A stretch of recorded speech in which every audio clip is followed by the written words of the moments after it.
cultural, en los que trata una de las partes de imponer su cultura a base de la destrucción de los signos identitarios culturales de la parte adversa.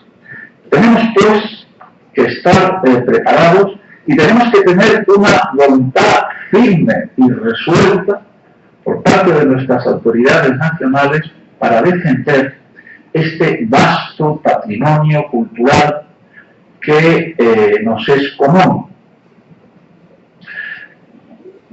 con la finalidad de preservar del flagelo de la guerra, de los efectos de los conflictos, a todo el patrimonio cultural de las naciones iberoamericanas y poder transmitirlo a las generaciones futuras.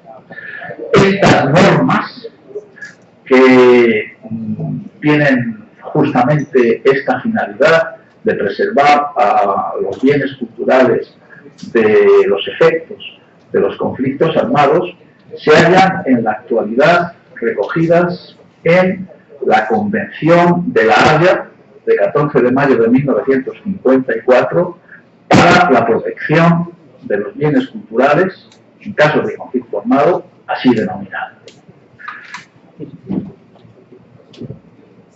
Este sector de normas del derecho internacional humanitario se singulariza frente a otras normas convencionales y consuetudinarias del derecho de la guerra,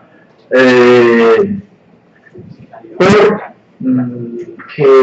con respecto a ellas, el animador, por así decirlo, no es el mismo organismo, no es la Organización Internacional de la Cruz Roja y de la Media Luna Roja, como sucede con los convenios de Ginebra y otros de los que les habrán hablado ya a lo largo del curso, sino una organización diferente que es la organización perteneciente al sistema de Naciones Unidas, que es la Organización de Naciones Unidas para la Educación, la Ciencia y la Cultura, más conocida por su acrónimo en lengua inglesa de la UNESCO.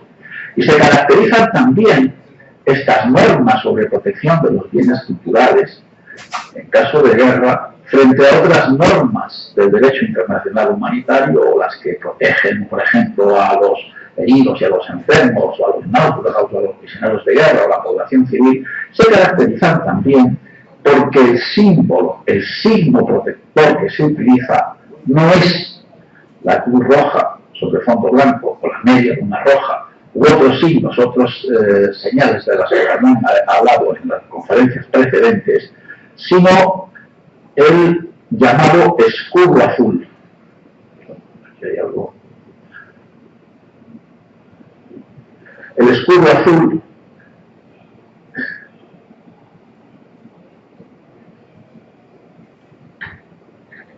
signo protector, que es un escudo terminado en asta y de color azul, ultramar y blanco.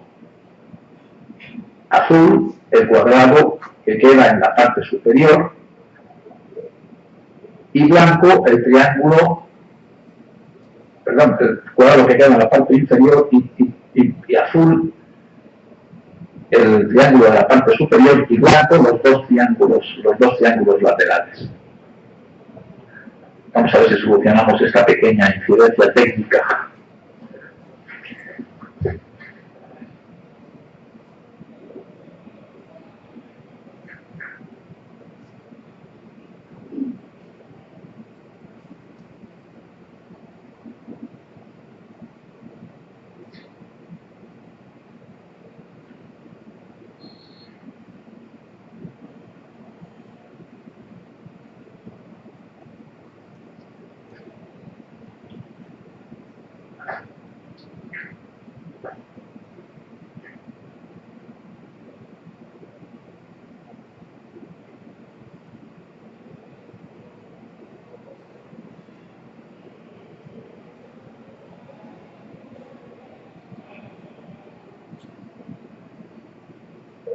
Ahí ven, el escudo azul.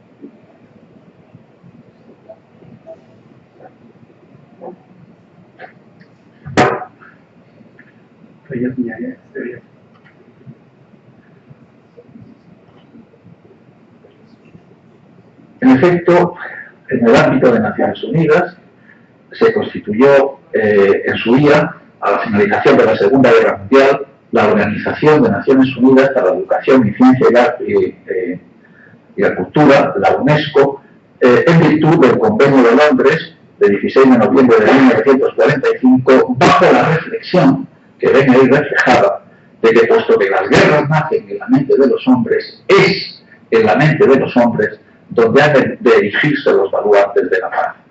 Bajo esta reflexión se asignó a la UNESCO el propósito fundacional de contribuir a la paz y la seguridad internacionales, estrechando la colaboración entre las naciones en estos campos, en estas materias de la educación, la ciencia y la cultura. Y se le asignó la función de ayudar a la conservación del saber, velando por la conservación de libros, obras de arte y monumento, y recomendando a las naciones interesadas la conclusión de las convenciones internacionales que fuesen conducentes a esta finalidad. Pues bien, en esta constelación, entre esta constelación de convenciones que la UNESCO ha recomendado a lo largo de su historia, de la historia de su existencia a los países para contribuir a la conservación del patrimonio cultural, está esta convención de 1954 que, como les digo, tiene por finalidad preservar y salvaguardar, respetar los bienes culturales frente a la amenaza de destrucción en el desarrollo de los conflictos armados. Bajo la reflexión, también expresada en el preámbulo, de que los daños ocasionados a los bienes culturales de cualquier pueblo son en realidad daños que se infligen al patrimonio cultural de toda la humanidad. Como precedentes de esta convención de 1954, podemos referirnos a ciertas prescripciones que se contenían ya en el reglamento de la guerra terrestre, anejo a la segunda y a la cuarta convenciones de la Haya de 1899 y 1907, donde se prescribía que en los sitios y bombardeos habían de adoptarse por los beligerantes determinadas medidas con el fin de salvaguardar los edificios destinados al culto, a las artes y a las ciencias, siempre que no se utilizasen con un fin militar, así como a los monumentos históricos. En el ámbito específico americano, un precedente también de la Convención de la Haya de 1954, un importante precedente, está contenido en el llamado Pacto Revich de 1935, así denominado en homenaje a un profesor neoyorquino, Nicholas Revich, que fue quien lo ideó, en el que en el seno de la entonces existente Unión Panamericana, que daría origen más tarde a la actual Organización de Estados Americanos, se proclamó la neutralidad, la protección y el respeto por los beligerantes de los monumentos históricos, los museos y las instituciones dedicadas a las artes, a la educación y a la cultura, y dándose incluso un signo protector constituido por ese círculo que ven ahí, encerrando en su interior otros 3 círculos, que con el tiempo, igual que las disposiciones del pacto, pues quedaron superadas por la adopción ya a nivel mundial y no solamente regional, como el Pacto Revich, de esta Convención de la Haya de 1954, de la que en la actualidad forman parte un total de 133 estados. Al tiempo de la convención se adoptó también un protocolo. La convención consta de 40 artículos y un reglamento con 21 artículos más. Pues bien, al tiempo de la convención se adoptó también un protocolo denominado igualmente para la protección de los bienes culturales en caso de conflicto armado, que trata de impedir la exportación de los bienes culturales muebles de los territorios ocupados y, en todo caso, de garantizar la devolución de los mismos al país de procedencia una vez finalizadas las hostilidades. En la actualidad forman parte de este primer protocolo de suscripción facultativa por los estados signatarios de la Convención 110 estados. Andando el tiempo y de análoga manera a como con respecto a los 4 convenios de Ginebra del 12 de agosto de 1949 se adoptaron en su día los protocolos adicionales de 1977, el protocolo 1 para la protección de las víctimas de los conflictos armados internacionales y el protocolo 2 para la protección de las víctimas de los conflictos armados sin carácter internacional. También en este ámbito específico de la protección de los bienes culturales en caso de conflicto armado, se entendió necesaria, sobre todo a raíz de la experiencia vivida en la región europea de los Balcanes como consecuencia de la desmembración de la antigua República Socialista Federativa de Yugoslavia, se entendió necesario, digo, mejorar la protección concedida a los bienes culturales en aquella Convención de La Haya de 1954 mediante la adopción de otro protocolo más, ya el segundo protocolo, y así es conocido, otro protocolo más que viniese a añadir nuevas normas, un protocolo de carácter adicional, sin derogar para nada las normas establecidas en la Convención, sino antes bien desarrollándolas y mejorando, insisto, la tuición de los bienes culturales en caso de conflicto armado. Fue el segundo protocolo a la Convención de La Haya que se adoptó en aquella misma ciudad el 26 de marzo de 1999 y en la que en la actualidad forman parte un total de 82 estados. Cerramos con esto el sistema de fuentes. Tenemos pues aquellos antecedentes constituidos por el reglamento de la guerra terrestre, la mejor, la segunda y la cuarta convenciones de La Haya. Tenemos el Pacto Relich, la Convención de 1954 con su protocolo de esa misma fecha y este segundo protocolo adicional de 1999. Bien, esas son las fuentes normativas desde el punto de vista del derecho internacional de esta protección de los bienes en caso de conflicto armado. ¿Qué se entiende por bienes culturales?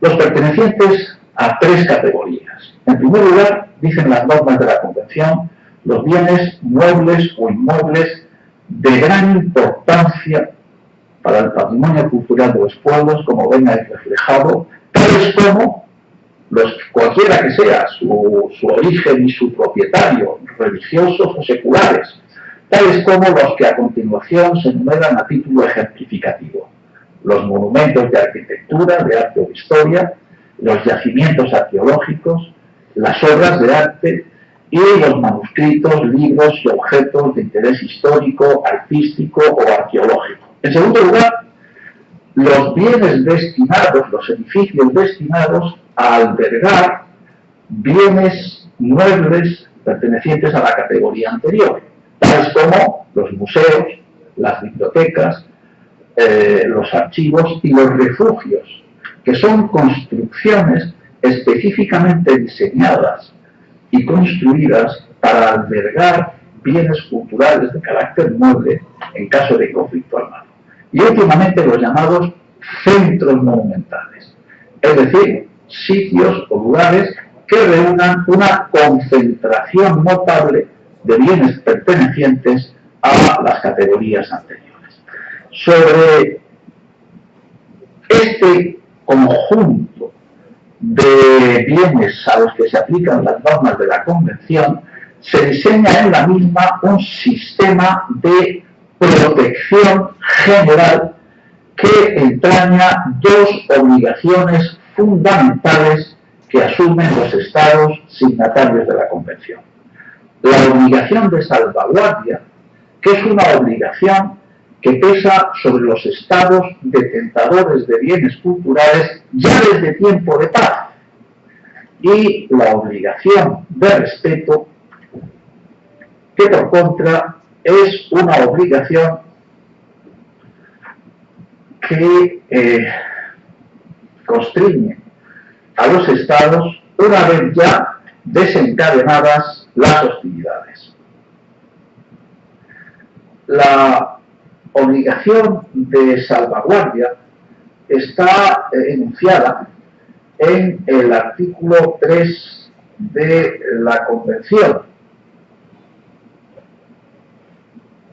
y significa el deber que asumen los estados signatarios de la misma ya de preparar ya desde tiempo de paz las medidas que sean necesarias, que consideren necesarias para salvaguardar los bienes culturales para el hipotético caso de que llegue a afectarles en su suelo un conflicto armado.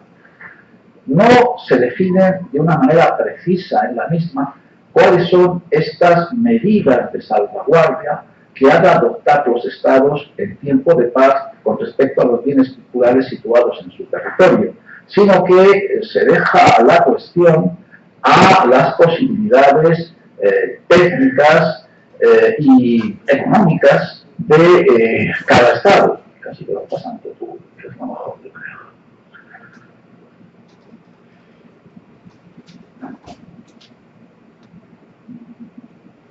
No sé si... Sí, está bien. Pues no, pero creo que no sé si las también.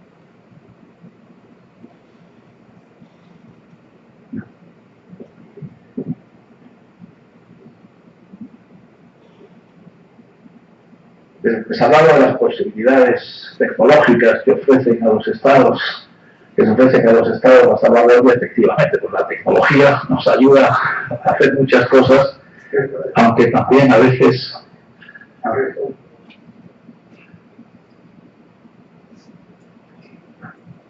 la obligación de salvaguardia.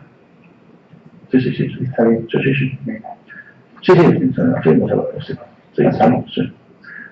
La obligación de salvaguardia, como les digo, se define de esa manera que ven en el artículo 3 de la Convención de la Haya.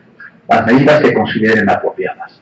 Pues bien, lo que se ha hecho ahora en el segundo protocolo de 1999, sí, por favor.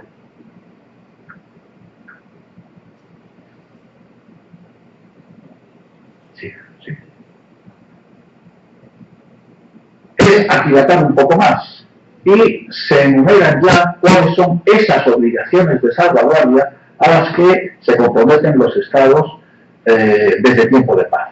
La preparación de inventarios, la planificación de medidas de emergencia contra incendios o contra el derrumbamiento de edificios, la preparación de planes de traslado de bienes muebles, por ejemplo, sacarlos de los museos, o para el otorgamiento de una adecuada protección in situ, y, cuestión bastante importante, la designación de autoridades nacionales que se responsabilicen de la adopción de estas medidas de salvaguardia de los bienes culturales situados en el propio territorio para la hipótesis del desencadenamiento de un conflicto armado que les afecte en su suelo. Cuestión importantísima, porque lo que dicta la experiencia es que todo aquello que no esté preparado en tiempo de paz no podrá ya llevarse a efecto en tiempo de guerra.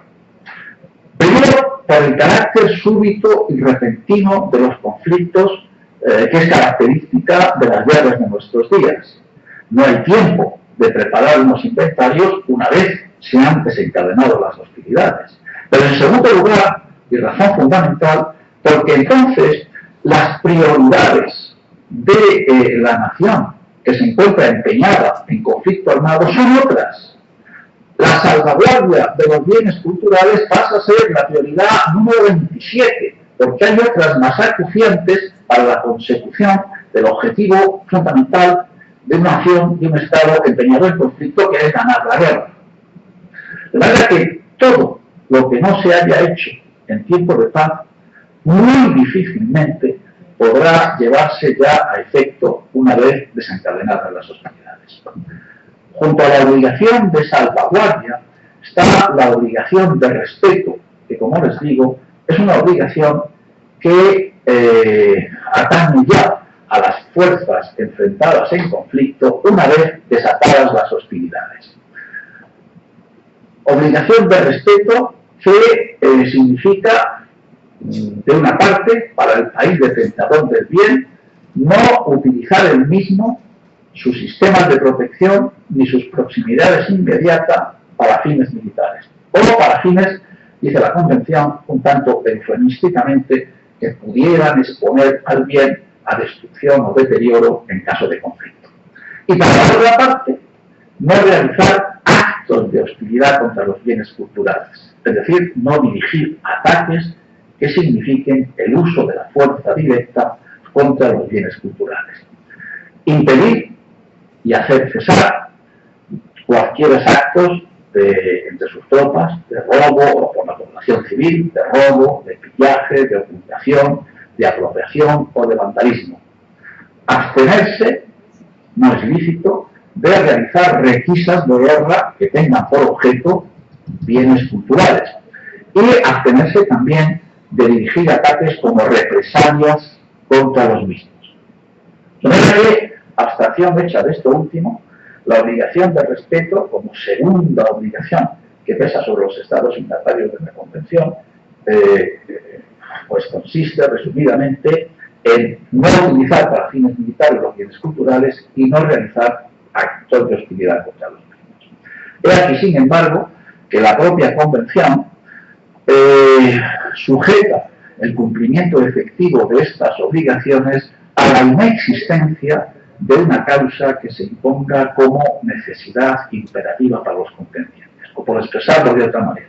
Esa cláusula de la necesidad militar imperativa lo que establece es que los contendientes, en caso de que se les imponga de una forma forzosa, como consecuencia de las circunstancias concurrentes, sí que pueden derogar estas obligaciones de no utilizar el bien para fines culturales o de no dirigir ataques contra los mismos.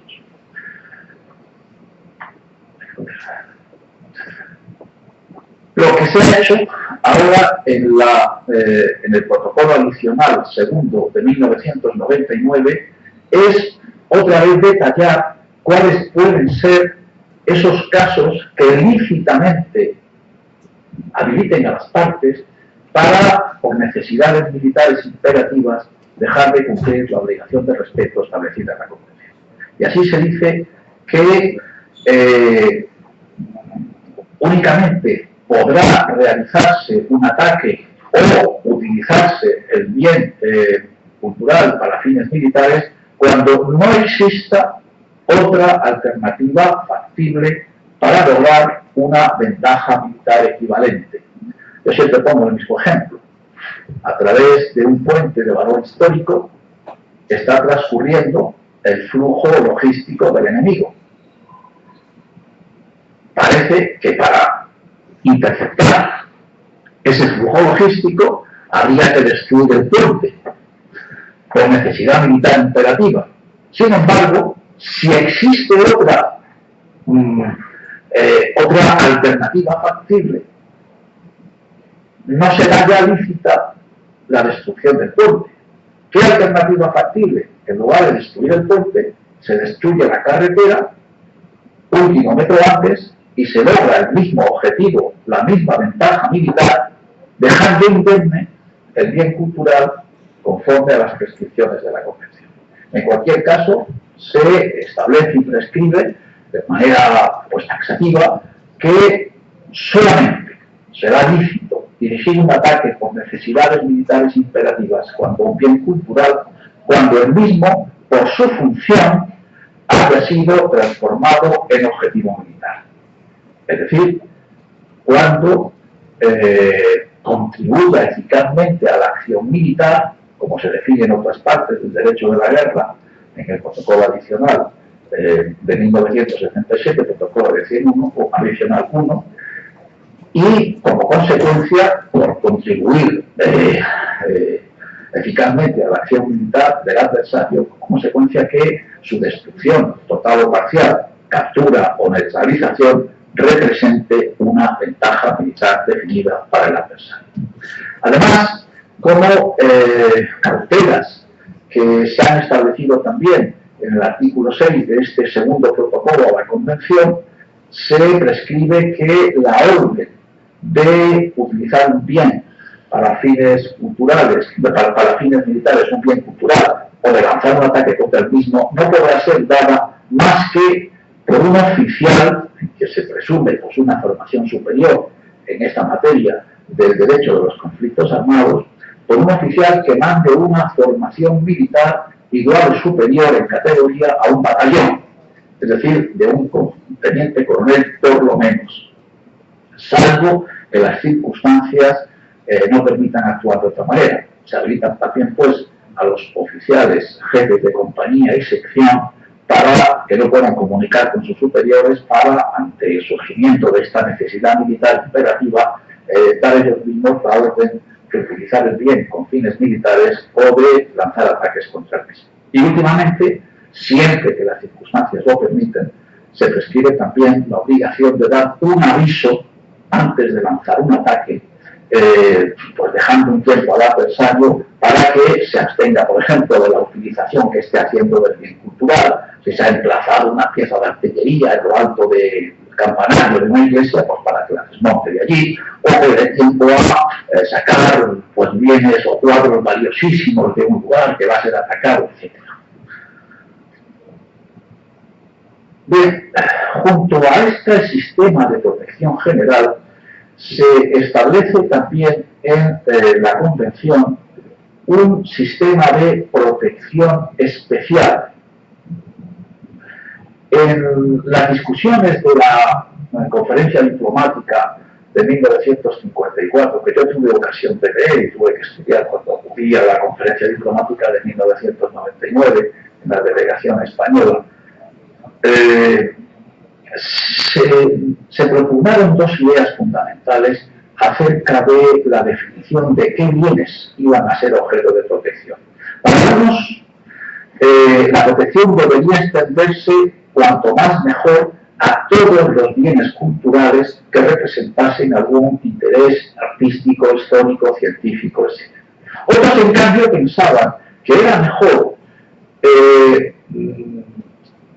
que esta protección se dispensase únicamente desde el punto de vista normativo a determinados bienes culturales, no a todos, sino a pocos, sino solamente a algunos que tuvieran una importancia muy grande, no era solamente para el país detentador, sino para la humanidad en su conjunto, como medio de hacer la protección más eficaz.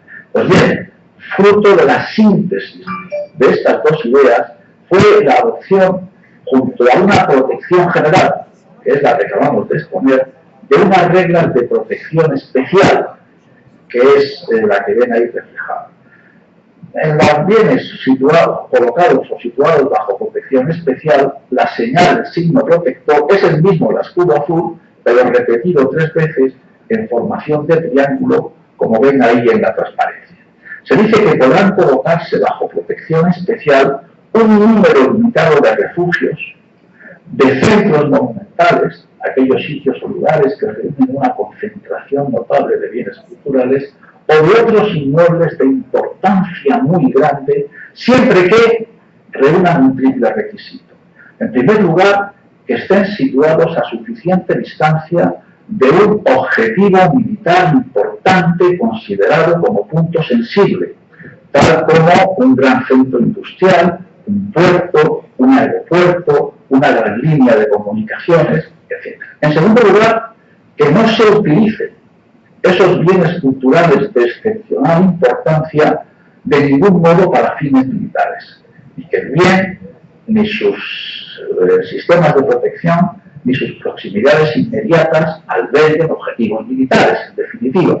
Y en tercer lugar, que se inscriban a través de un procedimiento que se detalla en el reglamento en una lista, en un registro que lleva el secretario general de la UNESCO, el secretario general de la organización en París, que es el Registro Internacional de Bienes Culturales colocados bajo protección especial.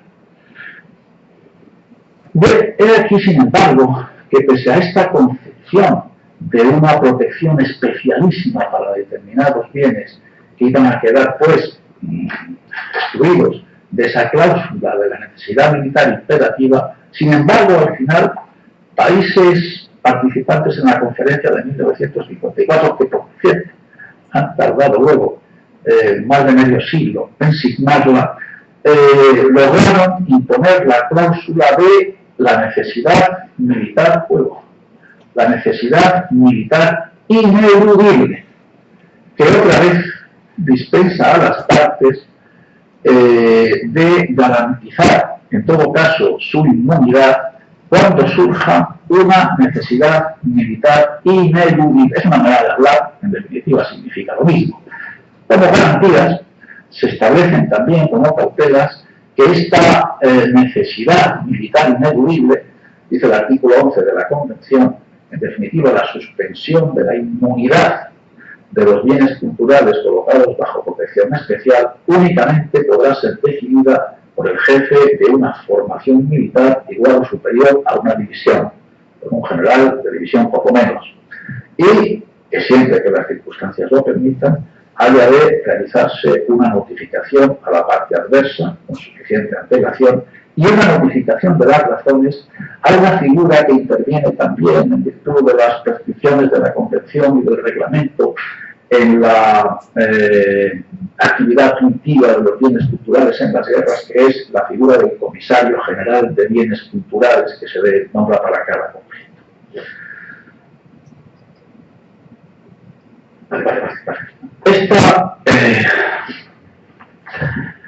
Esta construcción, estas normas relativas a la protección especial fueron sin duda uno de los fracasos más notorios de la Convención de 1954 en los conflictos habidos en la segunda parte del siglo XX.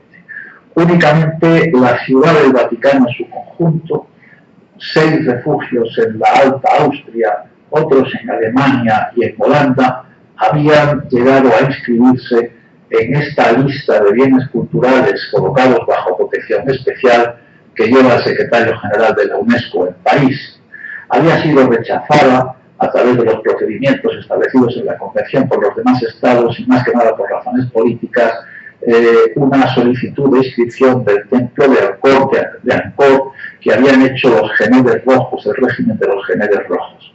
Bien, eran nada más que estos bienes los que se habían llegado a inscribir en la lista de bienes culturales colocados bajo protección especial. Curiosamente, en nuestros días, México, la nación hermana, ha inscrito también algunos bienes en esta lista. Pero en cualquier caso, el sistema no había respondido a las expectativas que los plenipotenciarios de la Convención de 1954 habían depositado en esta idea de la protección especial o especialísima de ciertos bienes de excepcional importancia para la humanidad en caso de conflicto armado. Y ello llevó a que los plenipotenciarios de la Convención, que acudieron en representación de sus países a la Convención, a la conferencia diplomática que adoptó en La Haya en 1999 el segundo protocolo a la Convención, y hacen un nuevo sistema que se denomina de protección reforzada. Antes hemos dicho que, por ejemplo, uno de los requisitos para acceder a la protección especial es que el bien estuviese situado a suficiente distancia de un objetivo militar importante, tal como un aeropuerto. ¿Qué ciudad no tiene hoy en sus inmediaciones mismas un aeropuerto? Bueno, en consecuencia, se establecieron unos nuevos requisitos para acceder a una protección que ahora se llama reforzada. Protección reforzada que se regula en los artículos 10 a 14 del segundo protocolo a la Convención, como ahí ven, y a la que se accede mediante el cumplimiento de 3 requisitos. En primer lugar, que se trate de un bien que forme parte del patrimonio cultural de la mayor importancia para la humanidad. En segundo lugar, que el bien esté protegido también, por el propio país detentor del mismo por medidas nacionales, jurídicas, administrativas que reconozcan su valor excepcional. Y en tercer lugar, que no se utilice para fines militares de ninguna manera llegado al conflicto y que alguien asuma esa responsabilidad mediante una declaración de que el bien no va a poder ser utilizado para ni el bien, ni sus sistemas de protección, ni sus proximidades inmediatas no van a ser utilizados en caso de conflicto para fines militares. Luego vamos a ver al final cómo la contravención de esta obligación entraña responsabilidad criminal individual. Si luego el bien se utiliza, simplemente se utiliza, debe utilizarse para fines culturales, en caso de conflicto armado estaremos en presencia de un crimen de guerra cometido por la persona que ha contrariado la obligación asumida por la declaración estatal. En cualquier caso, desde la inscripción en la lista de bienes sometidos a protección reforzada, se concede esta protección a estos bienes de excepcional importancia para la humanidad. Por eso, remite ello casi literalmente a los términos de otra de las convenciones de la UNESCO, que es la Convención sobre la Protección del Patrimonio Mundial y Cultural, que se adoptó en París en 1972 y donde se establece, se prevé la existencia de una lista del patrimonio mundial, que es a lo que denominamos patrimonio de la humanidad, que tiene incluso su propio logo identificativo que ven ahí en el ángulo inferior derecho. Por favor. Esta lista del patrimonio mundial está a cargo de un comité del patrimonio que es el que decide al final la inscripción o no a petición de los estados de los monumentos, conjuntos y lugares de un valor universal excepcional y a los que se confiere un sistema de protección internacional consistente básicamente en la cooperación y asistencia internacional para la conservación del bien en tiempo de paz. Pero parece evidente que ese primer requisito exigido para el otorgamiento de la protección reforzada en este segundo protocolo de 1999 lo cumplirán todos aquellos bienes que estén inscritos ya en la lista del patrimonio mundial, en la lista del patrimonio de la humanidad. Y como no damos de tiempo, porque 10 minutos más.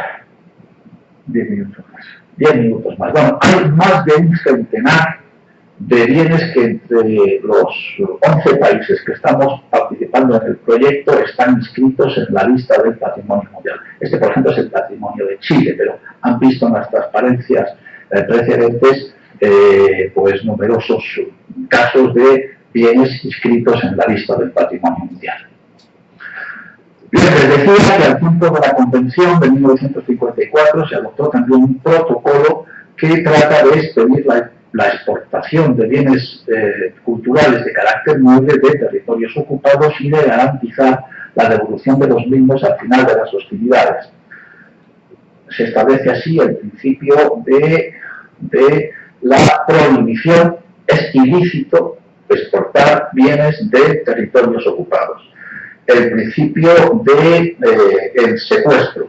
Los que vayan a parar en contravención de esta prohibición de exportar a terceros estados, pues han de ser colocados bajo secuestro por las autoridades de este tercer estado al que han ido a parar. Principio de la devolución, al final de la restitución, al final de las hostilidades han de ser restituidos al país de procedencia y el principio indemnizatorio. Los terceros adquirentes de buena fe pues han de ser resarcidos por los gastos que hayan hecho para la adquisición del bien, cuando sean, insisto, de buena fe, y esa obligación resarcitoria pesa sobre la potencia ocupante del territorio en el que, en contra de las prescripciones de la Convención, han sido exportados. Con respecto a los traslados de bienes culturales, se prevé también que puedan hacerse con la conformidad del Comisario General de Bienes Culturales, con ciertas garantías y con la señalización y protección de otra vez los 3 escudos en formación de triángulos. Y cuando los traslados pues, sean al extranjero, se previene también, por razones de seguridad, se previene también la obligación de las autoridades de este tercer estado y que por razones de seguridad se han depositado los bienes, de restituirlos a las autoridades competentes, sean cuales sean, en el plazo de 6 meses desde la finalización del conflicto.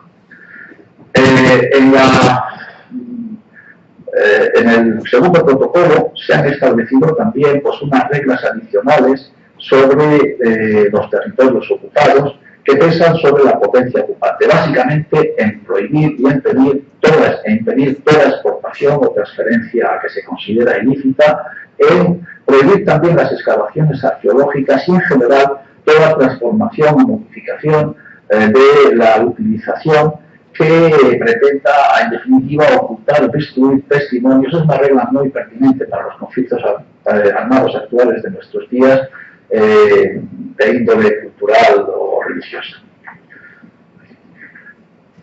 Bien, yo quería hablarles, finalmente, de cuáles son las medidas, al margen de las medidas administrativas, normativas, legislativas, las medidas específicamente militares que han de adoptarse en el ámbito de las Fuerzas Armadas para la protección de los bienes culturales. Medidas operacionales, medidas doctrinales y medidas orgánicas. Medidas operacionales, por favor. Son de protección directa, ligadas al principio de respeto, y de protección indirecta a consecuencia del principio de extinción, que se resuelven en la adopción de una serie de precauciones en la conducción de las operaciones militares. En cuanto a la protección directa, derivan, como digo, del principio de respeto de los bienes culturales.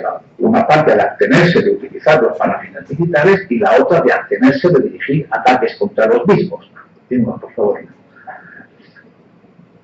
El principio de distinción es un principio capital en todo el derecho internacional humanitario, en todo el derecho de la guerra de nuestros días, y que se resuelve en esa obligación que ven ahí transcrita, que pesa sobre las partes en conflicto, de hacer distinción en todo momento entre la población civil y los combatientes y entre bienes de carácter civil y los objetivos militares, limitando los efectos de las operaciones únicamente a los objetivos militares. Bien, de este principio de distinción deriva la conducción de una serie de precauciones en la conducción de las operaciones militares que se enumeran ahora en el artículo 7 del segundo protocolo a la Convención de la Haya. En el planeamiento, verificar que los objetivos no son bienes culturales y elegir los medios y métodos en los ataques más apropiados para evitar daños colaterales o incidentales a los bienes culturales. Y en la ejecución táctica, abstenerse de decidir ataques que resultarían contrarios al principio de proporcionalidad o afectar a bienes culturales situados en las inmediaciones y de suspender o anular un ataque si al final se descubre que puede haber habido un fallo en la adquisición de los objetivos que en realidad iba a afectar el mismo a bienes culturales. Son obligaciones que pesan ya sobre los comandantes militares en el curso de la construcción de las operaciones militares. Y unas precauciones contra los efectos de los ataques, o la defensa pasiva de los bienes culturales. La obligación de proceder con respecto a los bienes inmuebles a su traslado para que del área de operaciones, para que no queden afectados por los efectos de las hostilidades, o si no es posible, para suministrarles una adecuada protección in situ. Y con respecto a los bienes inmuebles, evitar la ubicación de los objetivos militares en la proximidad de bienes culturales. Medidas doctrinales de normalización y de difusión. Las medidas de normalización, como medidas doctrinales, ¿sí?, son aquellas a las que se refiere la Convención con la denominación de deberes de carácter militar. Y es la obligación que tienen los Estados de introducir en sus reglamentos, ordenanzas y manuales militares disposiciones específicamente referidas a asegurar la observancia por sus Fuerzas Armadas de estas prescripciones relativas a la protección de bienes culturales en caso de conflicto armado, con el fin de imbuir a los miembros de sus ejércitos un espíritu de respeto a los bienes culturales, a la cultura y a los bienes culturales de todos los pueblos, como dice el artículo 7 de la Convención. Y la obligación de difusión, bueno, nosotros, yo pues pongo ahí, en el caso de España, esta obligación la tenemos introducida en nuestras reales ordenanzas, que es el Código de Conducta, que recoge los principios éticos y las reglas del comportamiento del militar en combate y fuera de él. Y así se dice en las ordenanzas que el militar español conocerá, observará y difundirá y aplicará, llegado el caso, en toda clase de conflicto armado o relación militar en la que intervenga, estas prescripciones establecidas con respecto a la protección de bienes culturales. Específicamente, se dice en otra parte de las ordenanzas, en este artículo 113, que no atacará los bienes culturales y evitará la utilización de los mismos con fines militares. Por favor. En el manual de orientaciones sobre el derecho de los conflictos armados, que está sancionado en nuestro ejército de tierra por el mando de avistamiento y doctrina, se predica también este carácter singularmente protegido de los bienes culturales y estas limitaciones y restricciones en la conducción de las operaciones con respecto a los mismos. También en el ámbito de la doctrina de la alianza tenemos, adoptada por los países que pertenecemos a la misma, desde el punto de vista doctrinal, estas prescripciones en dos ámbitos: la importante cuestión del targeting y en la relativa a la ubicación de los campamentos o misiones militares. Con respecto al targeting, lo que se dice en esta ubicación conjunta guiada que establece la doctrina sobre el targeting, es decir, sobre la selección y prelación de objetivos, es que hay objetivos que está prohibido atacar por el derecho internacional. Objetivos que van en cada operación a una lista de objetivos a no batir, por sus siglas en inglés. Y sobre esta base doctrinal, por favor, en cada orden de operaciones, en esta lista se incluyen lo que se denomina bienes con estatus especial designado, otra vez por sus siglas en inglés. Entre ellas se menciona expresamente a las instituciones y estructuras religiosas, culturales e históricas. También en otra publicación conjunta guiada, que forma parte del acervo doctrinal de la Alianza, hay también esta prescripción de tratar de proteger, al establecer la ubicación del campamento, de la misión, proteger los sitios y estructuras o restos de valor cultural de todo riesgo de destrucción. Continuamos. Por favor. Medidas doctrinales son también la de difusión. La de difusión, que es la obligación que asumen los estados signatarios de la Convención, continúa, de difundir el texto lo más ampliamente posible en sus respectivos países y de incorporar su estudio a los programas de instrucción militar.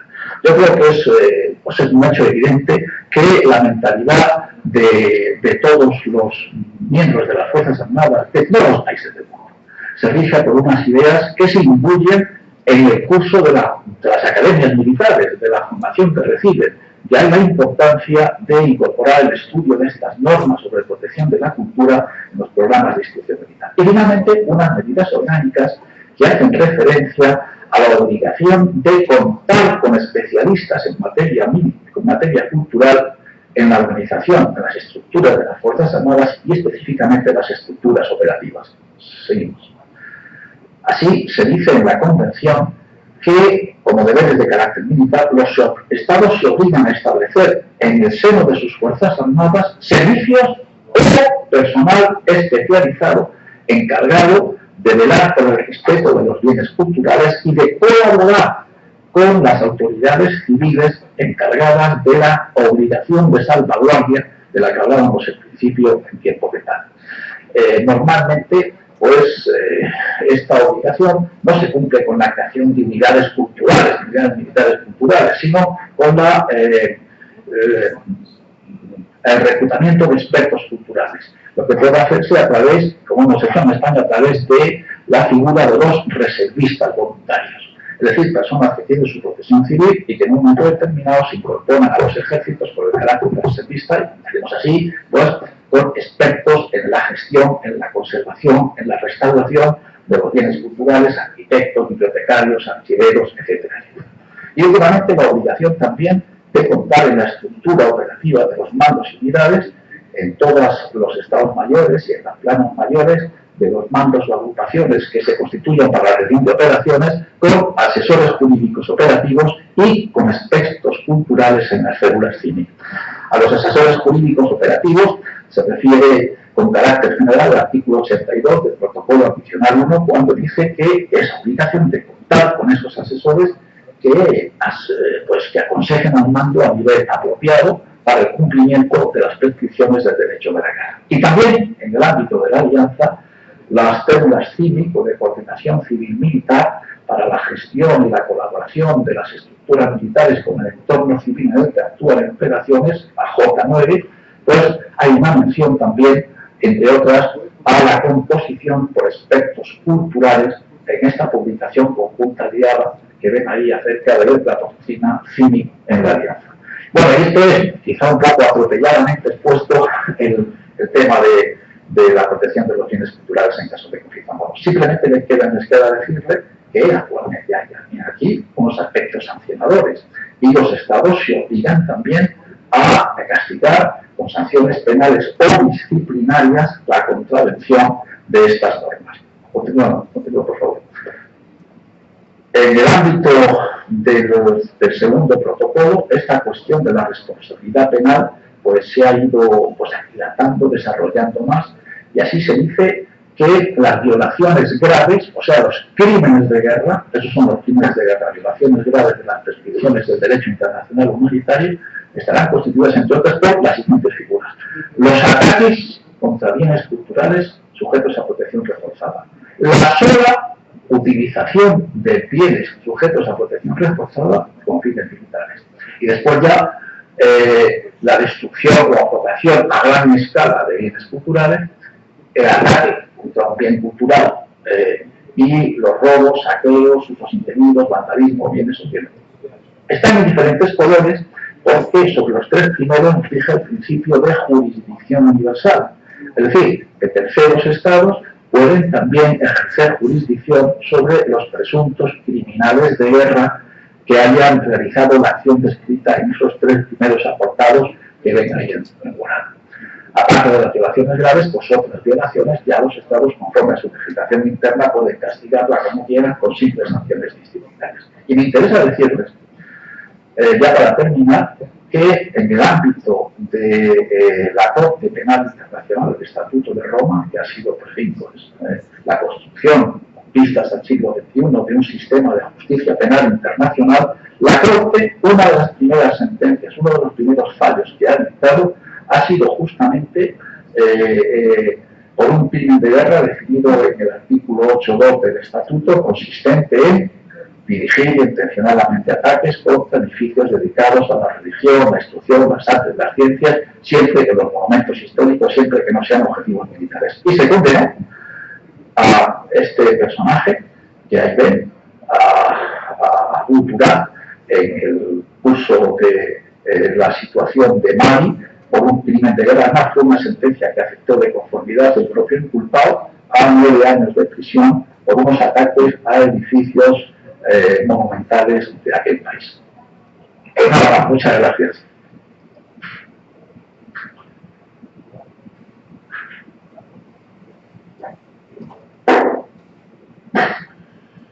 Bien, Miquel, muchas gracias. Quedamos abiertos al turno de preguntas, como todos los días, a través de chat, por favor.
La primera pregunta viene del PSOE de España y es: ¿quién condena a los países que comete un atentado contra los bienes culturales?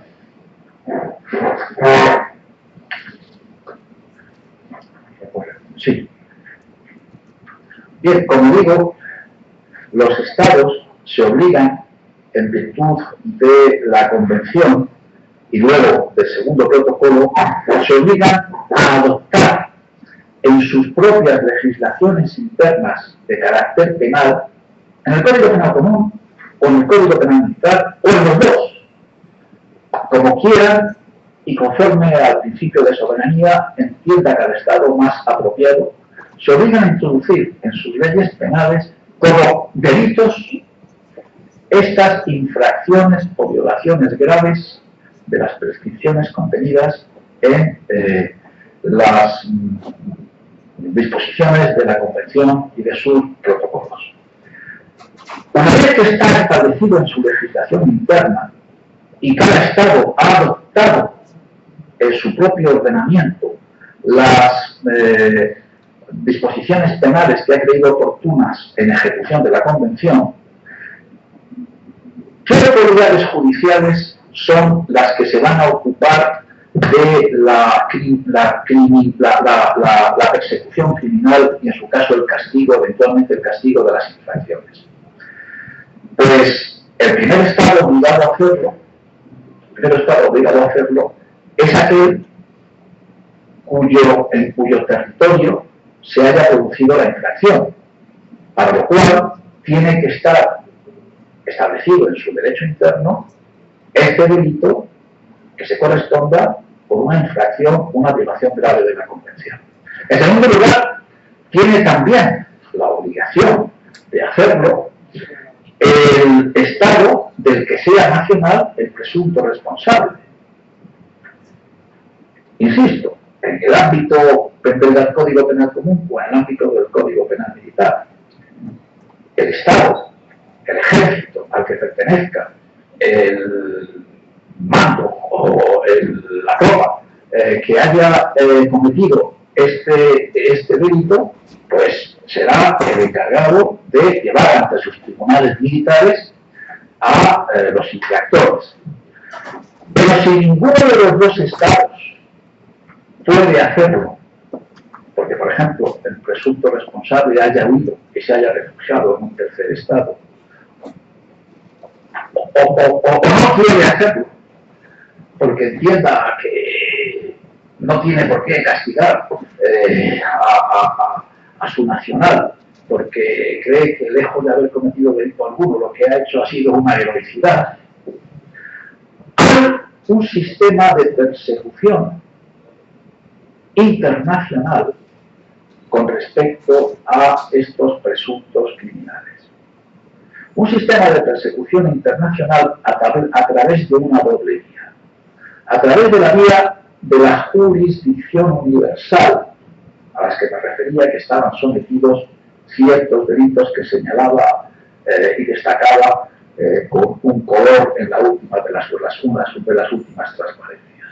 Con respecto a estas infracciones sometidas al principio de jurisdicción universal, que son el ataque contra bienes culturales sometidos o sujetos a protección reforzada, la utilización de los mismos con bienes militares y la destrucción extensa o a gran escala de bienes culturales de protección general, con respecto a esas infracciones, un tercer Estado del que no es nacional el presunto responsable y en cuyo territorio no se ha cometido la infracción, sí que puede, en cambio, proceder ilícitamente al enjuiciamiento.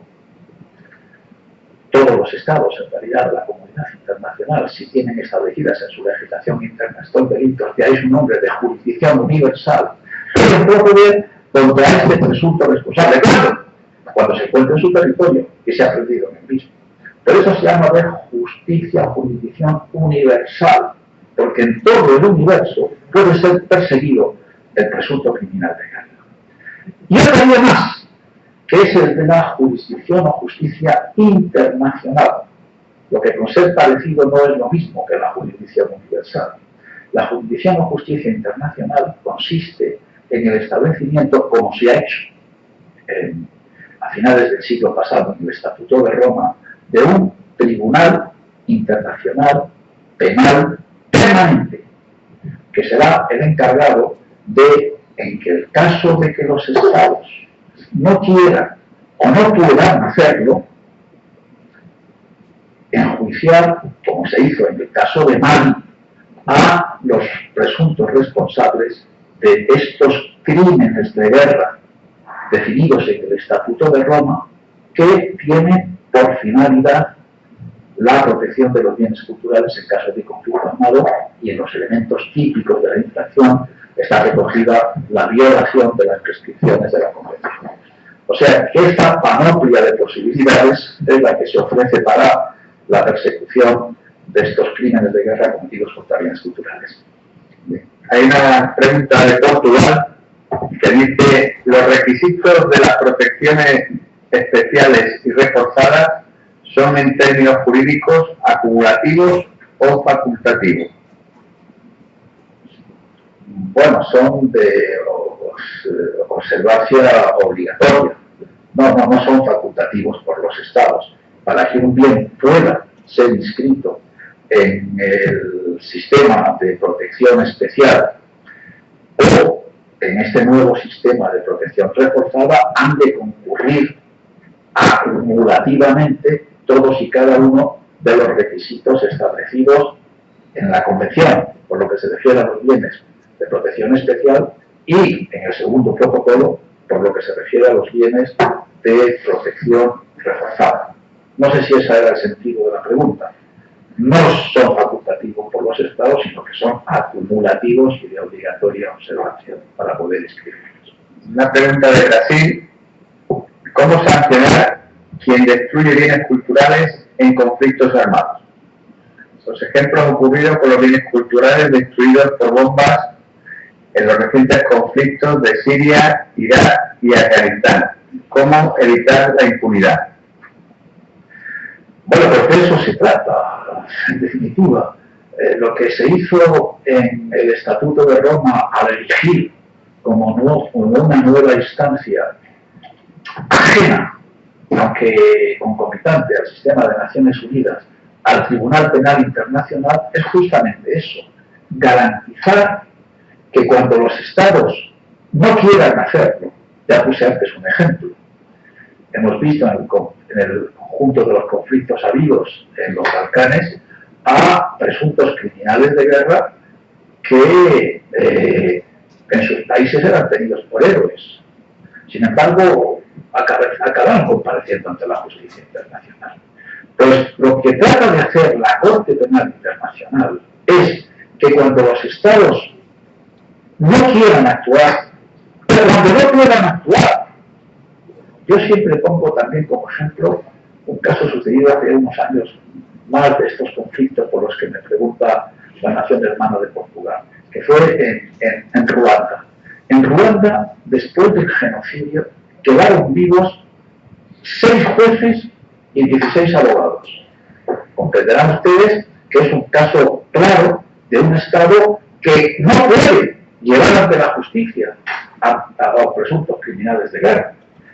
Para estos casos en que los estados no quieran o no puedan actuar, se erige como última garantía de la evitación de la impunidad un tribunal penal internacional que será el encargado entonces de conocer estos casos. Aparte está la posibilidad de que actúe en virtud de la regla de jurisdicción universal aquellos terceros estados a los que vayan a parar los presuntos criminales de guerra, los que hayan realizado acciones que presuntamente, indiciariamente, racionalmente son constitutivas de crímenes de guerra contra bienes culturales, pero lo que tiene que decidirlo un tribunal, que efectivamente lo son. Pues bien, cuando una vez terminada en aquella parte del mundo estos conflictos habidos en Siria, en Afganistán, y queda ir a parar a terceros estados los responsables de los mismos, estos terceros estados si tienen establecido en su legislación interna las disposiciones penales pertinentes, podrán actuar también en su caso por la regla de la jurisdicción universal, como antes dije. Hay pues bastantes vías para evitar la impunidad. Hay una pregunta de Ecuador sobre la Convención de La Haya. ¿Establece alguna normativa que proteja los bienes inmateriales de los países? La respuesta es que no, pero que no por ello los bienes inmateriales se hayan desprotegidos. La respuesta es que no, porque esta Convención de La Haya de 1954 tiene por finalidad específica la protección de los objetos de carácter inmueble ordinariamente, pero también de carácter mueble, cuadros, estatuas, esculturas, etc. Inmuebles, pues, como hemos visto ahí en las transparencias, pues monumentos históricos, conjuntos monumentales, etc.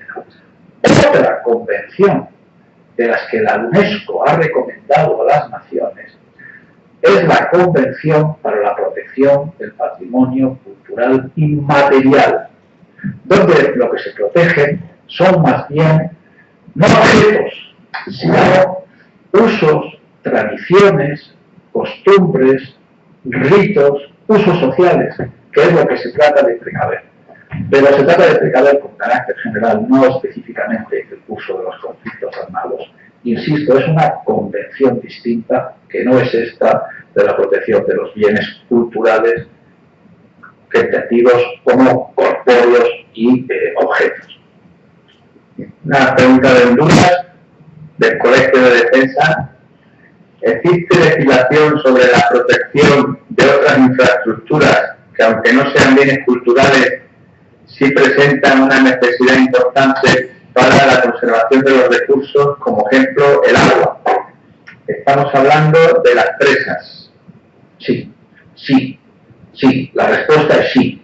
Existe, y tanto en la Cuarta Convención de La Haya sobre protección de las personas civiles en tiempo de guerra, o de la población civil en tiempo de guerra, y especialmente en el Protocolo Adicional 1 de 1977 sobre la protección de las víctimas de los conflictos armados internacionales, hay unas normas específicamente dirigidas a la protección de estos bienes necesarios para la supervivencia de la población civil, como las cosechas, el ganado, las obras de riego, etcétera, etcétera.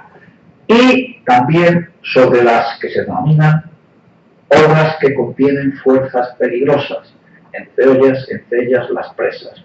Hay unos artículos, cito de memoria y por tanto sujeto a revisión, pues me parece que es el artículo 56 del Protocolo Adicional 1 de 1977, donde se habla de esta protección específica que merecen, en caso de conflicto, estos objetos indispensables y necesarios para la población civil. Una pregunta de PSD dice: en relación con la restitución de bienes culturales a las autoridades que se impongan en el conflicto, ¿qué cautelas se adoptan por parte de la comunidad internacional para hacer efectiva la restitución? Ya he dicho que se da un plazo de 6 meses. Pero, bueno, si hay un conflicto interno y unos bienes culturales han sido trasladados a un tercer país por las autoridades que en ese momento eran las legítimamente constituidas, se tiene lugar la controversia interna y son los alzados, los rebeldes, los que finalmente se imponen, y son, por tanto, las autoridades de este Estado que finalmente imperan, pues este tercer país a donde hayan ido a pagar los bienes no puede conservarlos, sobre pretexto de que les parece menor la legitimidad del bando ganador, sino que tiene que restituirlos a las autoridades competentes del Estado de donde los bienes proceden. Se le da un plazo de 6 meses, insisto, una obligación de 6 meses, pero tiene que restituirlas. Tenemos una... Sí, no, decía que nosotros tenemos en nuestra guerra civil, en el 36-39, tuvimos bienes muy importantes hoy en el Museo del Prado, que fueron a parar por traslado pues fuera de nuestras fronteras.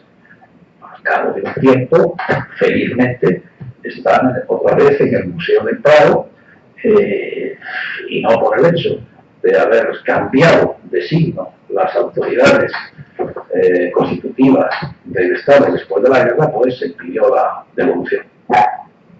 En Portugal hace la pregunta de sobre quién recae la carga de la prueba de buena fe en la adquisición de los bienes obtenidos de forma ilegal.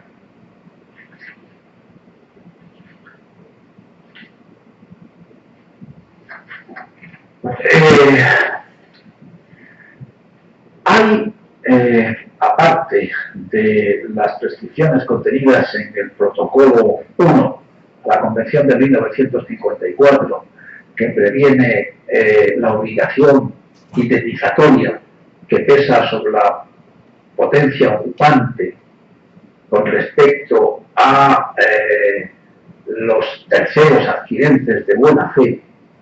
Hay también, digo, aparte de esas prescripciones establecidas en la Convención, en el protocolo de la Convención del 54, otra convención distinta también y proveniente de la UNESCO, que es la Convención que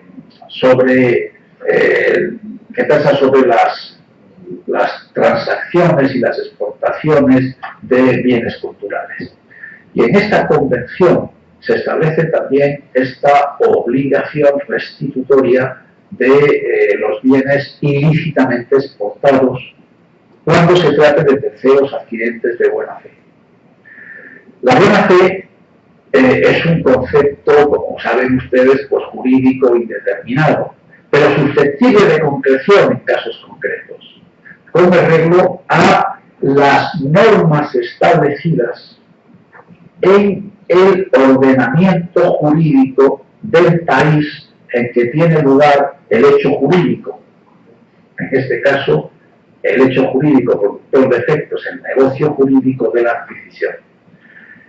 Lo establecido en el derecho interno de cada Estado con respecto a cómo se determina la buena fe es lo que prevalece a la hora de establecer sobre quién recae el onus probandi, la carga de la prueba. Como saben ustedes, en el derecho español, en el Código Civil Interno de España, me refiero a los existentes del CSD, pues está establecida la regla de que la buena fe se presume siempre y de que a quien sostenga la mala fe de un poseedor corresponde la prueba. Pero eso es una disposición, insisto, interna del derecho civil español. Puede ser que la determinación de la existencia de la buena fe puede ser, y de hecho es, varíe según los ordenamientos de cada uno, de cada Estado, que son los que se aplican para la determinación de esta cuestión. No hay una norma internacional que establezca cómo se reparte la carga de la prueba en estas reclamaciones. Hay que estar al derecho interno de cada Estado que aplique en esas situaciones. Bien, hay otra pregunta de la República Dominicana que dice, en el caso de que en un conflicto armado la fuerza opositora tome refugio en un bien cultural protegido, automáticamente tiene la protección establecida en las distintas convenciones. En caso de que esa fuerza opositora tome acciones hostiles, ¿ese bien cultural pierde la protección?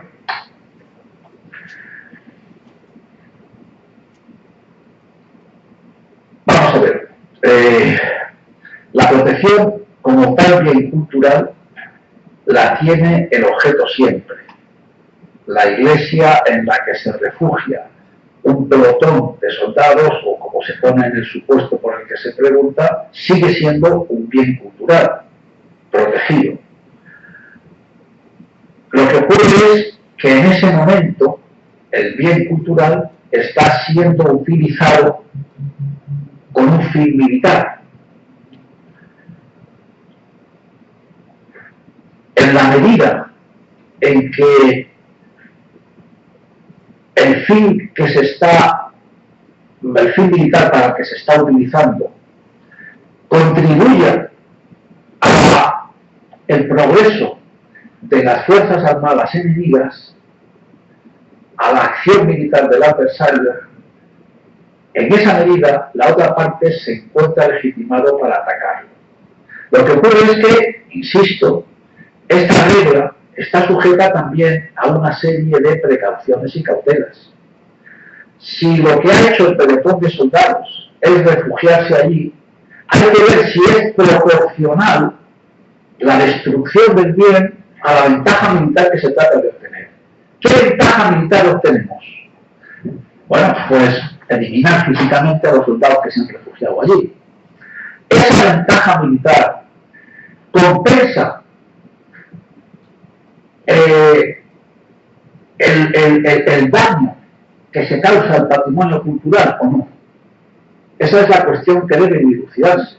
Por eso se dice que la orden de utilizar el bien o la orden de atacarlo no la puede dar cualquiera sobre el terreno, sino que tiene que ser, antes decíamos, un teniente coronel por lo menos, salvo que las circunstancias no permitan actuar de otra manera y pueda hacerlo también un oficial que mande una formación militar inferior, una compañía o una sección. Pero, insisto, ese juicio de proporcionalidad se impone a los comandantes militares. Y una pregunta de Brasil, dice, ¿cómo hacer la prevención de bienes culturales para que realmente no sean destruidos con ocasión de los conflictos armados?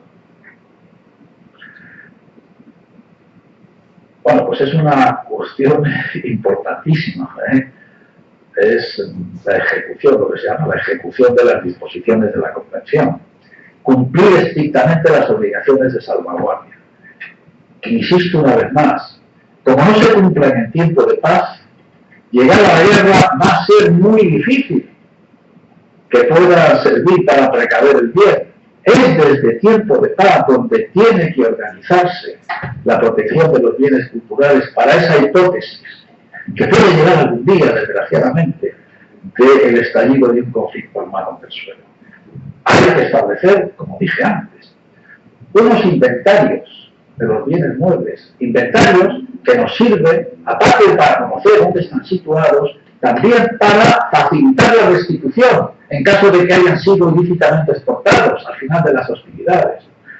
Saber también y proporcionar una información a las Fuerzas Armadas propias y adversas de dónde están situados. Hay que establecer unas medidas arquitectónicas de protección contra el fuego, de protección contra el derrumbamiento, etc. Y hay que establecer una organización presidida por una autoridad civil, dicen los convenios, que se encargue de la adopción de estas medidas de protección de los bienes, de salvaguardia de los bienes culturales. Todo esto hay que hacerlo por cada país, según los términos de la Convención. Y los países se han obligado a hacerlo.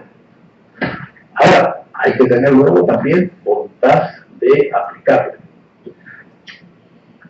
Bien, tenemos la última pregunta, es de Ecuador. Y dice, las ciudades que son consideradas patrimonio cultural de la humanidad, ¿qué estatus poseen en caso de conflicto? Pues como antes dije, son centros monumentales, porque reúnen una concentración notable de bienes culturales. Y estas ciudades, que son patrimonio de la humanidad, pues naturalmente que no pueden ser atacadas por el adversario, otra vez, salvo que desde su interior se realicen actos que contribuyan eficazmente a la acción militar. Yo lo que he dicho en el curso de la conferencia es que estas ciudades que ya la UNESCO tiene declaradas como patrimonio de la humanidad porque están inscritas en la lista del patrimonio mundial, reúnen sin duda el primer requisito exigido por el segundo protocolo para ir a parar al sistema de protección reforzada. Protección reforzada, que les recuerdo, determina que la sola utilización del bien con fines militares constituye un crimen de guerra y que el solo lanzamiento de un ataque contra el mismo constituye también un crimen de guerra. O sea que tiene una protección penal internacional en esta materia muy notable. Si tenemos tiempo, mi coronel, yo voy a leer la lista del patrimonio mundial que atesoramos entre los países que estamos esta tarde reunidos y que es verdaderamente pues una lista muy apreciable. Bolivia tiene inscrito como patrimonio de la humanidad Potosí, las misiones jesuíticas de Chiquitos, la ciudad histórica de Sucre, hace poco estuve allí, hace unos meses, ciudad bellísima, el fuerte de Samaipata, el Intihuanaco, el centro espiritual y político de la cultura tahuanaco.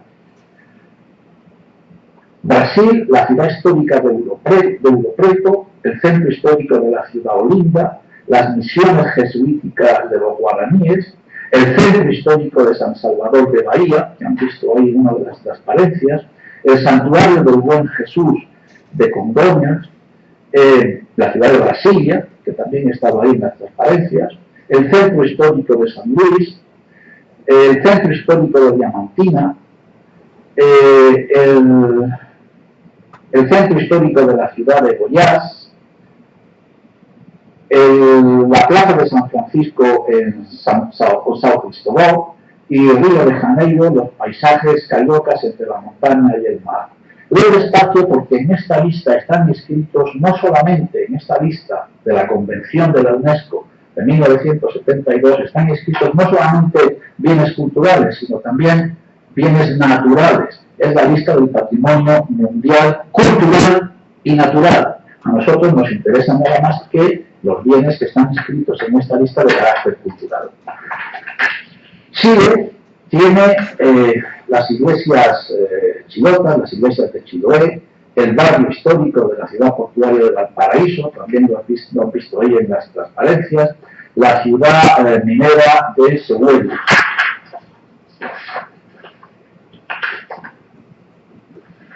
Colombia, Ecuador tiene la ciudad de Quito, el centro histórico de Santa Ana de los Ríos de Cuenca, El Salvador, la Joya de Jerez. Tuve ocasión de visitar la Joya de Jerez hace muchísimos años en el curso de la misión de Naciones Unidas que operó allí en El Salvador.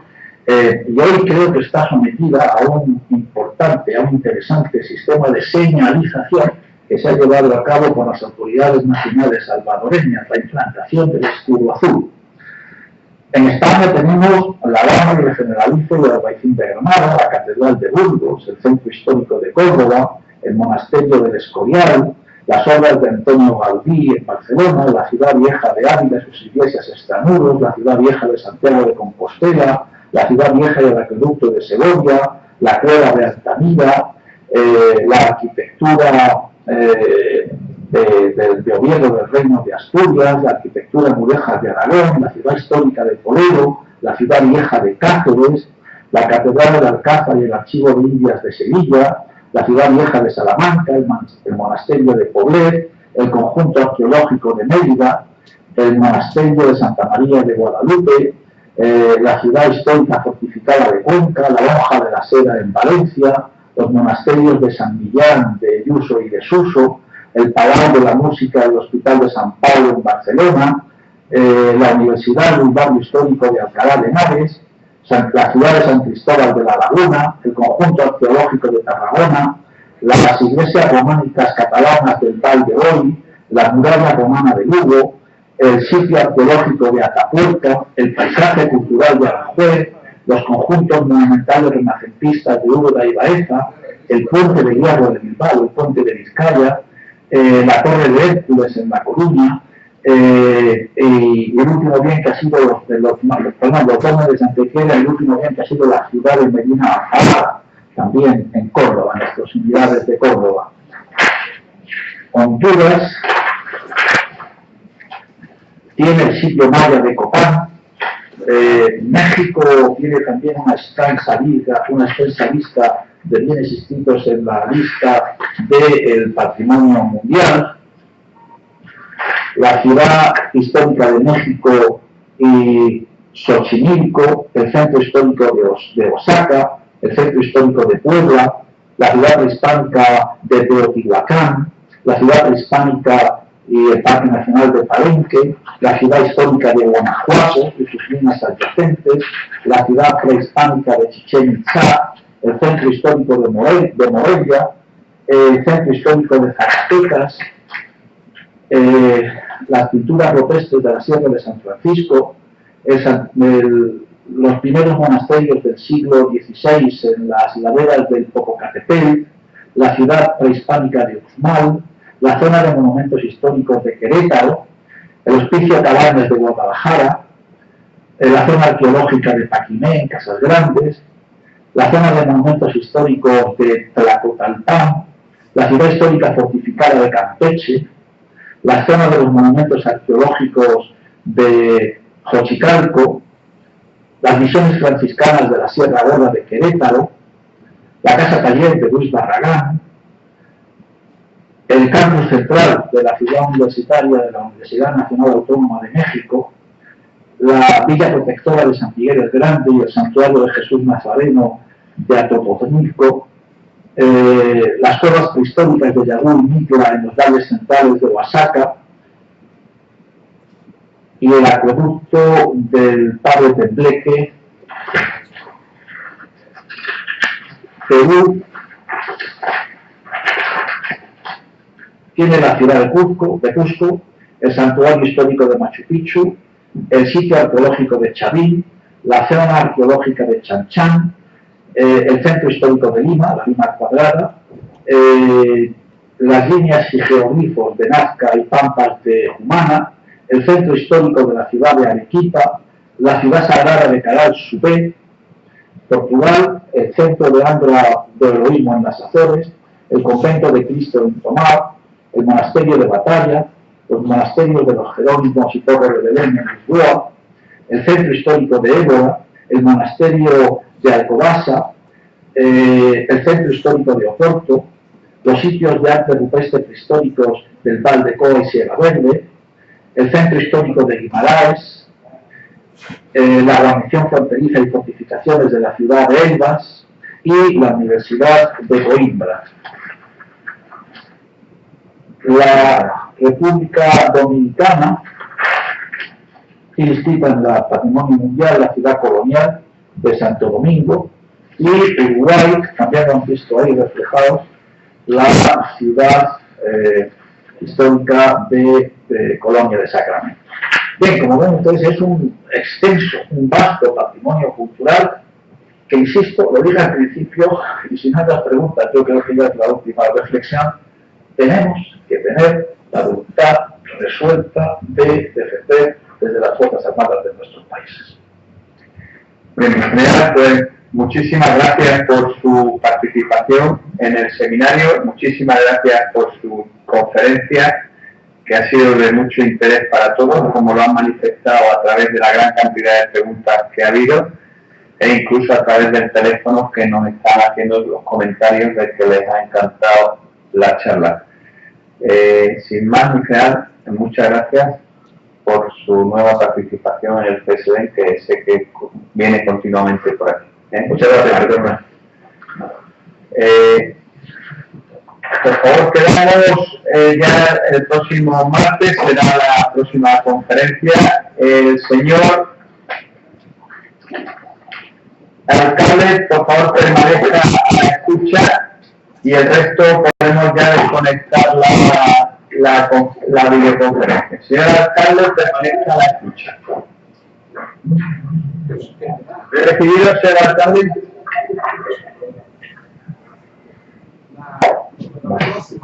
Un momento, ya debe atender. Depois da conferência, o almirante Geraldo Jorge vai participar do encerramento juntamente com os diretores da Espanha, do Uruguai e do Chile. E nesse dia eu penso que, com a presença maciça dos senhores aqui, da cidade, porque será a primeira vez que o Almirante vai participar de um evento que nós tivemos que passar na vazia, pode ser que ele não perceba a importância que nós mantemos, para que a gente possa continuar tendo esse evento. Aqui, cada vez que a gente tem um rodízio de comandante, a gente precisa, né, envolvê-lo para que ele realmente veja a prioridade e a necessidade de dar prosseguimento nesse tipo de trabalho. Então, se tivermos uma sala cheia e diversa como ela é, na realidade o que aconteceu não é inventarmos nada, é mostrarmos a realidade do que aconteceu, nós teremos um capital maior para dar continuidade, porque isso tem tempo, investimento, né? Então, eu agradeço. E aonde tivemos uma maciça presença. Obrigado. Só também puder dar um e-mail rápido, né? Porque eu acho que essa semana aí, esse horário, o pessoal vai